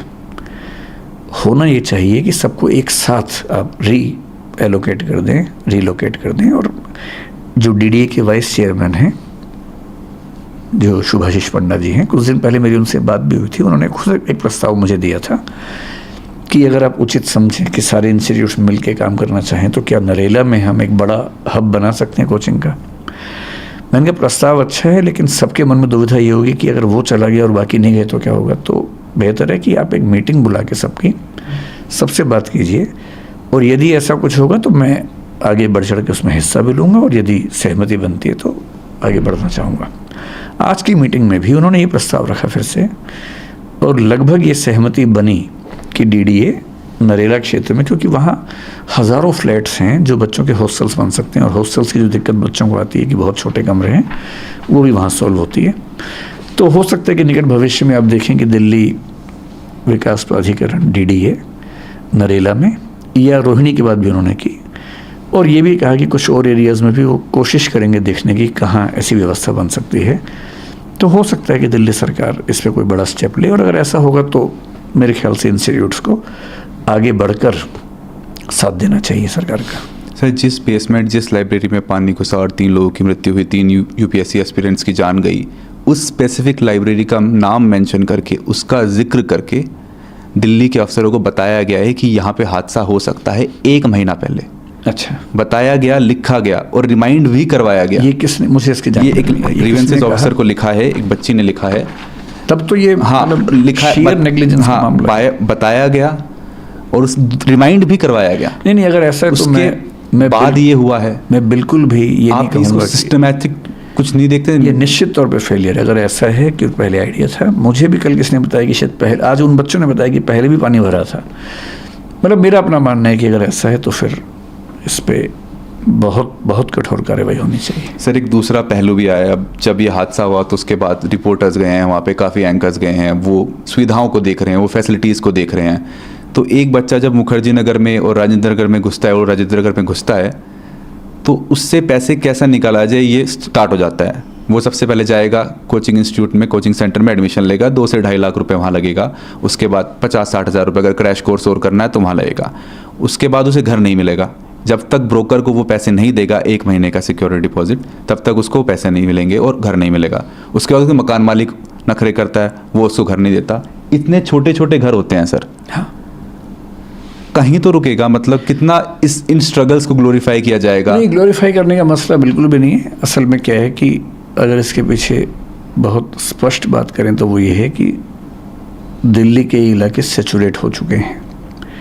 जितना वहाँ का इंफ्रास्ट्रक्चर है और जो बच्चे आ रहे हैं, एक तो जो बच्चे आ रहे हैं उतने बच्चे वापस नहीं जाते हैं, हर साल नए बच्चे आते हैं। इंफ्रास्ट्रक्चर लिमिटेड है और वो सैचुरेशन के लेवल पर है। तो मतलब मेरा अपना मानना है कि अगर दिल्ली की सरकार ऐसा कोई बड़ा एरिया, जैसे आज बात चल रही थी कि शायद 400-500 एकड़ की ज़मीन वहाँ पर है जो मिल सकती है, तो मेरे ख्याल से ये समस्या स्थायी रूप से समाप्त होगी। 50 दिन बचे हैं मेंस के एग्ज़ाम के लिए। जी, आपका मैसेज क्या होगा जो बच्चों को, जो प्रोटेस्ट कर रहे हैं, जो धरना पे बैठे हैं, जो जस्टिस मांग रहे हैं? क्या अगर मतलब जो बच्चे मेंस दे रहे हैं इस बार, उनको तो मेरा निवेदन ये है कि वो पहले रुककर मेंस की तैयारी करें। बाकी बच्चे इस मुहिम में रहें, और मेरा ख्याल है कि बच्चों का प्रेशर जितना है वो ज़रूर कोई बढ़िया परिणाम निकालेगा। और बढ़िया परिणाम मेरे हिसाब से एक ही है, जिस भी बिल्डिंग में सेफ्टी पर्याप्त ना हो, चाहे वो मेरी हो चाहे किसी की भी हो, उसमें कोचिंग इंस्टीट्यूट नहीं चलना चाहिए। नंबर 2, सारी एजेंसीज की सहमति से, जो समिति बनी है जिसमें मुझे भी उन्होंने शामिल किया है, सारी एजेंसीज की सहमति से एक कोई बड़ा एरिया दिल्ली में ऐसा मिले जहाँ पर सब संस्थाएं जाएं। जो ना जाना चाहे ना जाएं, लेकिन वो इतना हो जाए कि सब लोग जब वहाँ जाएंगे तो फिर दबाव में सब आते ही हैं, क्योंकि हब बन जाता है तो उसके बाद उसकी अलग एक एक्सेप्टेंस हो जाती है। और यदि उसके बाद भी ऐसा कोई नेग्लिजेंस सामने आए जिसमें बार बार बताया गया हो, तो जितनी कठोर कार्रवाई हो सके होनी चाहिए। सर, ये दृष्टि आईएएस की और या किसी और कोचिंग सेंटर की बात नहीं है। राजेंद्र नगर, मुखर्जी नगर में लोगों ने अपने घर के बेसमेंट के अंदर लाइब्रेरी खोल रखी है। हाँ। वहाँ पे पीजी खोल रखा है। हाँ, एक कमरे को 4 भागों में, बेसमेंट का पीजी मैं नहीं जानता हूँ, लाइब्रेरी खोल रखी है। वहाँ पे बेड डाल देते हैं, एक ही रूम में 4 और बच्चों को वो दे देते हैं। 1000 से ज़्यादा। नहीं, इसका वही मूल कारण वही है कि जो बच्चे हैं, बहुत ज़्यादा रहने की जगह है नहीं, तो फिर वो लोग उस तरह से खेलते हैं। क्या ये सब एमसीडी सरकार को नहीं दिख रहा है या अच्छा, आप उस एंगल से बात कर रहे हैं तो निश्चित रूप से जो हॉस्टल्स हैं, पीजीज हैं, उनके लिए भी नॉर्म्स उतने स्ट्रिक्ट होने चाहिए जितने स्ट्रिक्ट कोचिंग के लिए। क्योंकि हम जो कोचिंग इंस्टीट्यूट वाले होते हैं उनका हॉस्टल से कोई ऐसा लिंक नहीं होता है, सिवाय इसके कि हमने एक अस्मिता स्कीम चला रखी है जिसमें हम बच्चों का रहना खाना अपने सर पे उठाते हैं। अभी दिल्ली में ऐसे करीब 500 से 600 बच्चे इस समय हैं जिनका रहना खाना हम देखते हैं। तो हम कुछ पीजी ऑनर्स से बात करते हैं, हम कुछ उनको लिस्ट देते हैं कि ये शर्तें हैं, ये आप पूरी करेंगे तो हम पेमेंट करेंगे, तो उन शर्तों को पूरा करते हैं, जिसमें ये साफ़ सफाई और इमरजेंसी में बाहर निकलने का रास्ता, वो सब चीज़ें हम उनसे पूछते हैं। लेकिन हाँ, ठीक बात है, जो नॉर्म्स कोचिंग इंस्टीट्यूट के लिए वो हॉस्टल के लिए भी होनी चाहिए, इसमें कोई किंतु परंतु की बात नहीं है। और ये भी ध्यान रखना है कि कोचिंग इंस्टीट्यूट में तो बच्चा जैसे एक बार उसने फ़ीस दी, लेकिन रहना है उसको 3 साल तक। और दिल्ली में मेरे ख्याल से 20-25 हज़ार से कम में 1 महीने का खर्चा नहीं चलता किसी बच्चे का। तो 1 साल में उसका रहने का खर्चा 3 लाख रुपए के आसपास है, 3 साल में 9 लाख रुपए है। असली खर्चा तो वहाँ पर होता है, तो थोड़ी सुविधाएं भी ठीक हों। तो यदि हम किसी ऐसे स्थान पर शिफ्ट हो जाएं, सब लोग, बच्चे भी, जहाँ थोड़े खुले खुले हॉस्टल्स हों, धूप हवा भी आती हो, और कोचिंग इंस्टीट्यूट भी थोड़े बड़े एरिया में हों, बेसमेंट की नौबत ना हो, सीढ़ियाँ कम से कम 2-2 हर फ्लोर पे हों इमरजेंसी के लिए, सबके लिए अच्छा है। और हो सकता है कि इस मामले में पहल हम करें, हम पीछे नहीं हटेंगे। हज़ारों बच्चे पढ़ने आते हैं, आईएएस की तैयारी करने आते हैं, आईपीएस की तैयारी करने आते हैं, सिविल सर्विसेज की तैयारी करने आते हैं मुखर्जी नगर में और ओल्ड राजेंद्र नगर में। जब वो पास आउट हो जाते हैं, जब वो आईएएस आईपीएस बन जाते हैं, क्या किसी एक बच्चे ने नहीं सोचा कि इन सारी प्रॉब्लम्स को मैं एड्रेस करूं, बड़े पैमाने पे दिखाऊं, लोगों को जागरूक करूं, बताऊं कि क्या सब चल रहा है यहाँ पे, कैसे सेफ्टी की धज्जियाँ उड़ाई जा रही हैं, कैसे फैसिलिटीज़ प्रोवाइड की जा रही हैं? क्या किसी एक इंसान ने भी नहीं सोचा? नहीं, ऐसा नहीं है। कुछ सिविल सर्वेंट्स ऐसा सोचते होंगे, ज़रूर अपनी बात रखते भी होंगे। कभी कभी ऐसा भी होता है कि जो लोग यहाँ से पढ़ के जाते हैं वही वापस आके यहाँ काम भी करते हैं। अभी भी मैं ऐसे कुछ सिविल सेवकों को जानता हूँ जो दिल्ली में पोस्टेड हैं, उन एरियाज में पोस्टेड हैं। लेकिन क्या होता है ना कि जैसे मान लीजिए कोई आईएएस है और वो भी काम कर रहा है, मान लेते हैं कि डीएम है, पर डीएम के पास बड़े फैसले करने की अथॉरिटी नहीं है, क्योंकि उसमें डीडी भी इन्वॉल्व है, एमसीडी भी है, फायर सर्विस भी है। वो अकेला क्या करेगा? सुझाव दे सकता है। ये स्टेप्स उस लेवल पर संभव हैं जब कोई व्यक्ति चीफ सेक्रेटरी के आसपास के पद पे हो। तो प्रयास करते ही होंगे, पर जब चीज़ें सिस्टम में बहुत बिखरी हों तो एक व्यक्ति के प्रयास से समाधान आमतौर पर नहीं हो पाता। मैं उन पे आरोप क्यों लगाऊंगा? कुछ न कोशिश करते ही अभी ब्लेम गेम भी तो चल रहा होता है। दिल्ली सरकार के मंत्री हैं जो बोल देते हैं कि ये एलजी साहब ने किया है, उनके अंडर आता है, वो बोल देते हैं ये उनके अंडर आता है। दिल्ली का जो एडमिनिस्ट्रेटिव स्ट्रक्चर है वो इस समय देश में सबसे यूनिक है। जो मुख्यमंत्री और एलजी के बीच में रिस्पॉन्सिबिलिटी की शेयरिंग है वो बड़ी अनक्लियर है। सुप्रीम कोर्ट का एक आदेश है, उसके बाद एक उस पर ऑर्डिनेंस आया, एक्ट आया, तो ये खींचतानी चलती रहती है। और ये दुर्भाग्य है कि दिल्ली में चीज़ें इस वजह से फंस जाती हैं। दिल्ली सीएम और दिल्ली एलजी के बीच में जो रिफ्ट है उसका भुगतान दिल्ली के लोग कर रहे हैं, कहना गलत तो नहीं होगा? मैं इस पर टिप्पणी करने से बचूंगा, क्योंकि अभी ये मामला जिस तरह से बढ़ रहा है, मैं चाहता हूँ कि इस पर फैसले बड़े हो जाएं। इन झगड़ों में उलझने से हो सकता है कि वो चीज़ थोड़ी सी हल्की पड़ जाए। ठीक है। फिलहाल मेरी रुचि इसमें कम है कि पावर सीएम के पास ज़्यादा है कि एलजी के पास ज़्यादा है।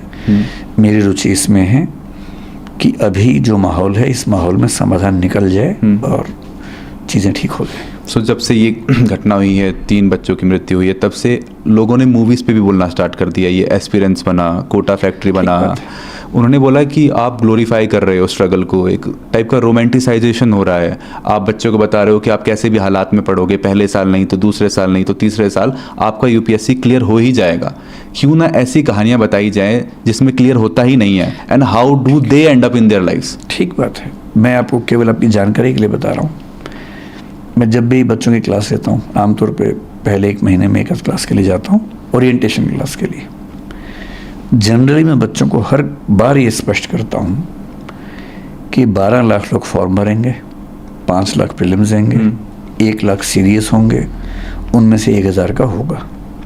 गारंटी बिल्कुल नहीं है। और यदि कोई इंस्टीट्यूट ये कहता है कि वो करवा ही देगा, तो सवाल है कि उसका खुद का क्यों नहीं हुआ? मतलब मेरा ही प्रॉपर आईएएस तो नहीं हुआ, एलआईडी हुआ। तो ये तो झूठ बात। दूसरी बात रही फिल्म की। अगर आपका इशारा उस फिल्म की तरफ है जिसके साथ मैं जुड़ा हुआ था, वो फिल्म मेरे दिमाग का हिस्सा नहीं थी।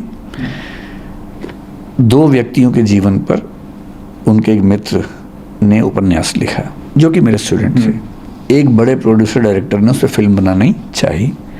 स्क्रिप्ट पे 2 साल काम करने के बाद मुझे कंसल्ट किया गया और मैंने मैत्री भाव से कंसल्टेशन उसमें दी। इतना ही मामला है। मतलब मेरा मानना है कि दोनों तरह की कहानियाँ ज़रूरी हैं। कुछ लोगों ने स्ट्रगल करके अचीवमेंट हासिल की इसकी भी, और कुछ लोग स्ट्रगल करके नहीं अचीव कर पाए तो उन्होंने ज़िंदगी कैसे गुजारी इसकी भी कहानी आनी चाहिए। दोनों कहानियाँ ज़रूरी हैं। सर, हम फायर एनओसी की बात कर रहे थे, हम बात कर रहे थे कि फ्लडिंग भी हो सकती है, फायर एनओसी भी लेने चाहिए, लेकिन अर्थक्वेक का क्या? एकदम आ सकता है। और अर्थक्वेक आया तो 2, 3, 4 नहीं 400-500 जाने जा सकते। आज ही एलजी की मीटिंग के बाद एक वरिष्ठ सिविल सेवक वहीं, उनसे मेरी बात चल रही थी, दिल्ली में ही काम करते हैं, बहुत सीनियर सिविल सर्वेंट हैं। उन्होंने मुझसे अनौपचारिक बातचीत चल रही थी मैत्री वाले भाव से, उन्होंने मुझसे जो बात कही, जो बात हम समझते हुए, उन्होंने कहा कि ये वाटर वाली बात, फायर वाली बात पे हमारा फोकस है क्योंकि ये दिक्कतें दिख रही हैं, दूर होनी चाहिए। लेकिन जिस दिन दिल्ली में बड़ा भूकंप आ गया, उन्होंने कहा कि पूरी दुनिया में ऐसी त्रासदी नहीं हुई होगी जितनी यहाँ होने वाली है। और मैं फिर आपसे एक बात कह रहा हूँ, अभी कोचिंग इंस्टीट्यूट्स घेरे में हैं तो बात चल रही है। मैं आपको कुछ और बातें बताता हूँ, उन पर भी फोकस कर लीजिए थोड़ा सा। दिल्ली में ऐसे हज़ारों रेस्टोरेंट्स होंगे जिनमें जाने का एक रास्ता है, जहाँ खूब खाना पीना भी है, ड्रिंक्स भी हैं, अल्कोहल तो बहुत जल्दी आग पकड़ता है। एक रास्ता है। शाम के समय जो कम उम्र के बच्चे हैं, 80, 100, 150 बच्चे वहाँ पर होते भी हैं, डांस भी कर रहे होते हैं, कभी कभी स्मोक भी कर रहे होते हैं। एक चिंगारी कभी लग गई तो क्या होगा, आपको अंदाजा है इस चीज़ का?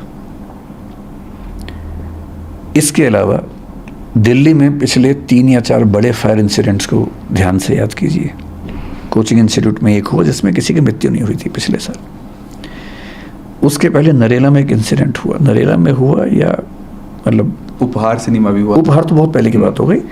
उसके बाद पिछले 4 साल में, 5 साल में 2 इंसिडेंट्स हुए जिनमें करीब 30, 40 से ज़्यादा व्यक्तियों की जान गई। पर क्योंकि वो मजदूर थे इसलिए उनकी बात बहुत ज़्यादा उठी नहीं, किसी ने की नहीं उनकी बात, क्योंकि वो एक ऐसी बिल्डिंग में सो रहे थे, एक ही रास्ता था और नीचे से आग लग गई। जो अभी हाल ही में भारत के बाहर भी एक घटना घटी, बहुत से भारतीयों की जान गई जिसमें। अर्थक्वेक बहुत बड़ी त्रासदी होगा। फायर, फ्लड से ज़्यादा फायर की चिंता हमें आमतौर पर लगती है क्योंकि फायर दिल्ली में होने का खतरा ज़्यादा होता है। और पुराने जो बाज़ार हैं, चांदनी चौक हो, कोई बाज़ार हो, छोटी छोटी गलियों में जब आप ऊपर चढ़ते हैं एक दुकान में जहाँ 1 लाख साड़ियाँ टंगी हुई हैं, जहाँ 50 सैकड़ों महिलाएं साड़ी खरीद रही हैं, भगवान ना करे कभी कुछ हुआ तो क्या होगा? बहुत सारे प्रश्न हैं। दिल्ली का विकास बहुत सिस्टमैटिक सिटी के रूप में नहीं हुआ, चंडीगढ़ की तरह से नहीं हुआ है। 1962 के मास्टर प्लान में उन पुराने इलाकों को एग्जम्पशंस दी गई हैं ताकि वहाँ बिजनेस हार्म ना हो। एग्जम्पशन तो ठीक है, बिजनेस इंटरेस्ट में है, लेकिन जब आग लगती है तो वो एग्जम्पशन नहीं देती है। तो मैं जो विनम्र निवेदन करना चाह रहा हूँ कि ऐसा नहीं है कि बारूद के ढेर पर सिर्फ कोचिंग इंस्टीट्यूट्स बैठे हैं, पूरी दिल्ली बैठी है। बहुत कम ऐसे संस्थान हैं, स्कूल है, कॉलेज है, यूनिवर्सिटी है, अस्पताल है, उनको ज़मीन मिलती है। मीडिया हाउसेस को ज़मीन मिल जाती है, बाकी लोगों को ज़मीन नहीं मिलती है। कोचिंग इंस्टीट्यूट को सरकार ज़मीन नहीं देती है, उनको खुद खरीदनी होती है, खुद रेंट पे लेना होता है, महंगे रेंट पे लेना होता है। फिर हर डिपार्टमेंट के साथ कम से कम ये ध्यान रखना होता है कि छोटी सी बात पे कोई हमला ना हो जाए।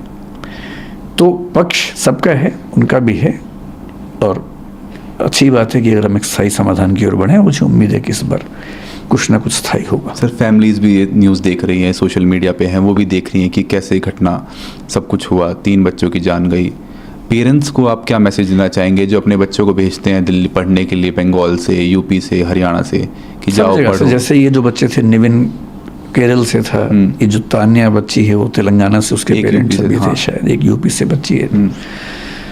मैं पेरेंट्स से ये कहना चाहूँगा कि जब वो आए दिल्ली में, चाहे हमारे पास आए चाहे कहीं भी जाए, केवल ये ना देखें कि इंस्टीट्यूट कितना अच्छा है, टीचर्स इतने अच्छे हैं, साथ में थोड़ा सा ये भी देखें कि सेफ्टी के प्रोविज़न्स कितने वहाँ पर हैं।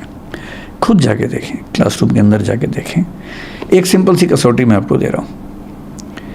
सबसे पहले हर पेरेंट और हर बच्चा जब भी किसी क्लासरूम में जाए, ये ध्यान से चेक कर ले कि अगर कोई दिक्कत हुई तो निकलने की संभावना है या नहीं। मैं सामान्य भाषा में कहूँ तो कम से कम 2 एग्जिट हैं या नहीं। बहुत बेसिक सा क्राइटेरिया है। मैं जानता हूँ कि ये कहने के बाद बहुत सारे इंस्टीट्यूट मुझसे नाराज़ हो जाएंगे, वो मुझे शायद बिरादरी से बाहर कर देंगे, लेकिन मैं साफ कह रहा हूँ, जिस क्लासरूम में बिल्डिंग में निकलने के 2 रास्ते ना हो, 2 या 2 से ज़्यादा, वहाँ आपको क्लास नहीं करनी चाहिए। अगर वो हमारा भी है तो हमारे पास भी नहीं करनी चाहिए।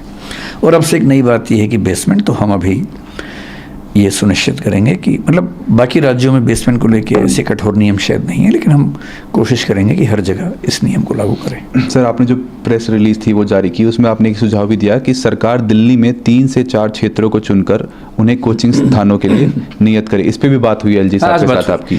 नरेला के लिए जो डीडीए के वाइस चेयरमैन हैं शुभाशीष पंडा जी, उन्होंने बात आज भी रखी और वो कह रहे हैं कि वहाँ पर हज़ारों की संख्या में घर तैयार हैं।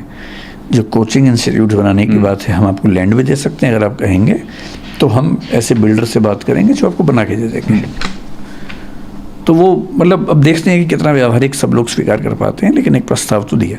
उन्होंने रोहिणी की बात भी की, पर ये कहा कि रोहिणी में हमारे पास बने बनाए फ्लैट्स नहीं हैं, तो हमें उसमें थोड़ा सा टाइम लगेगा, लेकिन 1 से 1.5 साल में उम्मीद है कि कहीं ना कहीं एक ऐसा हब बन जाएगा। एक डेथ्स को भी लेकर सर काफ़ी सवाल उठ रहे हैं कि 3 स्टूडेंट्स नहीं थे, 3 से ज़्यादा थे और कहीं ना कहीं मौतों को छुपाया जा रहा है। फिर एक इसका काउंटर आर्ग्यूमेंट ये भी आता है कि भाई जो लोग मरे हैं, जो बच्चे मरे हैं, स्टूडेंट्स मरे हैं, उनके पेरेंट्स और फैमिली सामने नहीं आ रहे हैं। दरअसल जब मुखर्जी नगर में ऐसा हुआ पिछले साल आग जब लगी, तो उस दिन भी ऐसा हुआ, अफवाह फैल गई कि शायद 15, 20, 30 बच्चों की डेथ हुई है और सरकार छिपा रही है। सरकार का पक्ष था कि डेथ एक की भी नहीं हुई है। तो मैं, क्योंकि मतलब मेरे बहुत सारे स्टूडेंट्स प्रशासन में हैं, तो मैंने दिल्ली की पुलिस में काम करने वाले एक वरिष्ठ अधिकारी को, जो इस मामले को समझ भी रहे थे, उनसे बात की। उन्होंने एकदम साफ साफ कहा कि सर, कैजुअल्टी नहीं है, बहुत सारे बच्चों को, एम्बुलेंस इतनी सारी क्यों आई, ये सवाल था। बोले कि हमारी नॉर्म ये है कि किसी बच्चे को हल्की सी चोट भी हो तो हम उसको हॉस्पिटल लेके जाते हैं एम्बुलेंस में। और मैंने उनसे निवेदन किया, मैंने कहा आप एक काम करो, बच्चों को ऐसा लग रहा है कि उस बिल्डिंग के अंदर बहुत सारी लाशें हैं, आप हो सके तो एक बार बिल्डिंग के अंदर जाके उनको दिखा दो, 2, 4, 5 बच्चों को ले जाके। उसके बाद शायद उन्होंने ऐसा किया। एमपी साहब हमारे जो थे मनोज तिवारी, उनको भी शायद दिखाया, कुछ बच्चों को शायद दिखाया गया। धीरे धीरे ये रूमर शांत हुआ। यहाँ की जो बात है, मेरा बच्चों से कहना ये है कि अगर उनको निश्चित तौर पे ऐसी जानकारी है तो उन बच्चों का नाम बताएं जो मिसिंग हैं, जिनकी डेथ की बात है। जैसे मैंने आज ही कहीं पढ़ा कि एक बच्चे को मिसिंग बताया गया, वो बच्चा आज सामने आया कि मैं उस दिन वहाँ पर नहीं था, वो शायद नारायणा में कहीं रहता बच्चा। तो क्योंकि जब बच्चे निकले होंगे, कुछ बच्चे घायल होंगे, उनको लेके हॉस्पिटल गए होंगे, तो ये सीधी सी बात है, उस समय सबको ऐसा लगता है कि जितने लोग जा रहे हैं वो सब डेड बॉडीज़ हैं और बच्चों की चिंता लाजमी है। लेकिन अगर ऐसा एक भी नाम है जिसमें उनको डाउट है, वो नाम बताएं, उनके पेरेंट्स सामने हैं, और जैसे ही कोई बच्चा सामने, मतलब बच्चे का नाम सामने आएगा, पेरेंट्स सामने आएंगे, तो सरकार को जवाब देना पड़ेगा। प्रशासन को लेकर जो मेरी अपनी समझ है वो ये है कि दिल्ली जैसे शहर में पब्लिक आई के बीच में होते हुए इतना आसान नहीं है छिपाना, लेकिन अगर शक है बच्चों को तो नाम बताना चाहिए, इन्वेस्टिगेशन होनी चाहिए इसकी। सर, एक नीलेश नाम का यूपीएससी एस्पिरेंट और था, उसकी कुछ दिन पहले जान चली गई थी करंट लगने की वजह से। अभी 3 बच्चों की जान चली गई है। एक सवाल बार बार लोगों के मन में उठता है, दिल में उठता है, does human cost have no life in India? मतलब ये बात ईमानदारी से कहें तो जैसे जैसे हम विकसित देश बनते हैं, वैसे वैसे ह्यूमन लाइफ की कीमत बढ़ती जाती है। विकासशील देशों में, गरीब देशों में ह्यूमन लाइफ की कीमत उतनी नहीं होती है। मसलन नियम उतने हैं नहीं, रिसोर्सेज उतने हैं नहीं, इंफ्रास्ट्रक्चर उतना है नहीं, चलता रहता है, सबको पता है, फिर एक हादसा होता है, नाराज़गी होती है कुछ दिनों की, शांत हो जाता है। गुजरात में कुछ दिन पहले ऐसा हुआ कि एक नदी पे पुल टूटा, कितनी जानें चली गई, बहुत शोर मचा। गुजरात में ही हाल में गेमिंग जोन में आग लगी, कितने लोग मर गए। दिल्ली में पहले 2 फायर इंसिडेंट्स हुए थे, कितने लोगों की डेथ हो गई थी। ट्रेन एक्सीडेंट्स भी होते हैं। लेकिन क्योंकि इंफ्रास्ट्रक्चर को लेकर, संसाधनों को लेकर हम रातों रात विकसित देश नहीं बन सकते। विकसित देशों ने आज से 50 साल पहले ये सब झेला है। इन सब चीज़ों को झेल कर नई नीतियाँ बने, नियम बने, चीज़ें ठीक हुई। वहाँ आबादी का दबाव थोड़ा कम रहता है, जगह उनके पास ज़्यादा है, हमारे पास आबादी भी ज़्यादा है जगह की तुलना में।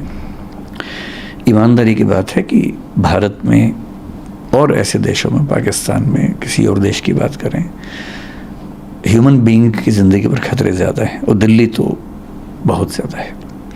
जब गर्मियाँ होती हैं तो चिंता होती है कि कहीं आग ना लग जाए। सर्दियों में भी ऐसा होता है। अब बरसात में चिंता होने लगी है कि कहीं पानी ना घुस जाए।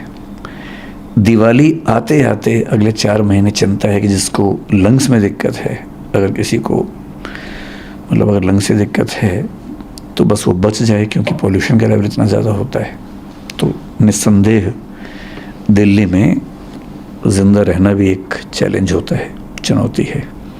सर, स्टूडेंट्स जो प्रोटेस्ट कर रहे हैं उन्हें देख के लग नहीं रहा है कि उनका आक्रोश आने वाले 3-4 दिनों में कम होने वाला है। जब तक कोई सॉलिड उन्हें या तो प्रूफ नहीं मिलेगा कि सरकार कोई कदम उठा रही है या कोई जस्टिस का कोई उन्हें रे ऑफ होप नहीं दिखेगा, तब तक लग नहीं रहा कि वो एक कदम पीछे लेने वाले हैं।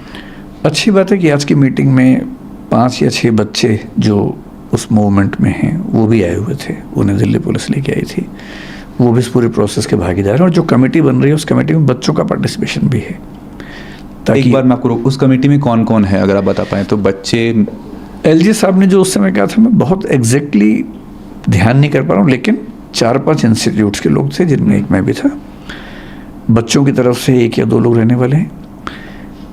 जो दिल्ली के चीफ सेक्रेटरी हैं, मेरे ख्याल से वो कमेटी के चेयरमैन होने वाले हैं।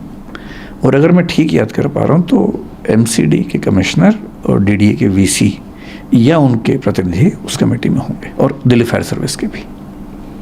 सर, ये इंटरव्यू ख़त्म करना चाहूँगा। आपका एक आखिरी मैसेज, जो बच्चे जो प्रोटेस्ट कर रहे हैं, जो न्याय की मांग कर रहे हैं, आप उनसे एएनआई के थ्रू क्या कहना चाहेंगे? आखिरी मैसेज। मैं कहना चाहूँगा कि ये जो आक्रोश है ये बहुत रैंडम ना रहे, एक व्यवस्था सुधारने का माध्यम बने, और उसमें कुछ लोगों को कीमत चुकानी होगी, उनको चुकानी चाहिए, चाहे वो हम हों, चाहे एमसीडी वाले कोई भी हो। और अगर इस आक्रोश की बदौलत वो दिल्ली में एक ऐसी रेगुलेटरी बॉडी बनवा लेते हैं कोचिंग इंस्टीट्यूट्स के लिए, जो सब चीज़ों का नियमन करे, हॉस्टल्स के बारे में भी ध्यान से उनकी शिकायतों को सुने, समाधान करे, और यदि कोई एक ऐसा प्लेस मिल जाता है, क्योंकि कोचिंग इंस्टीट्यूट्स की वहाँ कॉस्ट काफ़ी कम होगी। अभी करोल बाग वगैरह में किराए इतने ज़्यादा हैं कि उनकी भी बहुत दिक्कतें हैं। ऐसा नहीं है कि उनके पास परेशानियाँ नहीं हैं। जब नई जगह पे होंगे, किराए उनके बहुत कम हो जाएंगे, खर्चा भी कम हो जाएगा, फीस भी कम हो जाएगी, रहने की दुविधा भी कम हो जाएगी, हवा धूप वो सब चीज़ें भी मिलेंगी। तो अब वो कहते हैं ना कि दुष्यंत कुमार की भाषा में कि हो चुकी है पीर पर्वत सी पिघलनी चाहिए। पीड़ा जो है पहाड़ जैसी हो गई है, इस हिमालय से कोई गंगा निकलनी चाहिए। ये बच्चे भगीरथ बन सकते हैं, इस हिमालय से गंगा निकाल सकते हैं, और इस मामले में मैं खुल के कह रहा हूँ कि मैं उनके साथ हूँ, इसमें कोई दुविधा नहीं है। और साथ में इतना ही नहीं, बल्कि मैंने आज एलजी साहब से भी बात की। एलजी साहब ने निवेदन किया कि जिन बच्चों की मृत्यु हुई उनके माता पिता की स्ट्रगल्स भी हैं, तो हम तो सरकार की तरफ से जो मदद कर सकते हैं करेंगे, आप लोग भी करेंगे तो अच्छा होगा। मैंने उनको वायदा किया एलजी साहब को कि हम आगे बढ़ के मदद करना चाहेंगे, बशर्ते कि उनके पेरेंट्स ऐसा चाहें, उनको अपमान ना लगे। तो हम आज या कल में उन बच्चों से मिलेंगे, उन बच्चों के थ्रू उन बच्चों के पेरेंट्स से मिलेंगे जिनकी मृत्यु हुई, बात करेंगे। यदि संभव हुआ तो हम कोशिश करेंगे उनके घाव पर थोड़ी सी मरहम लगा सकें।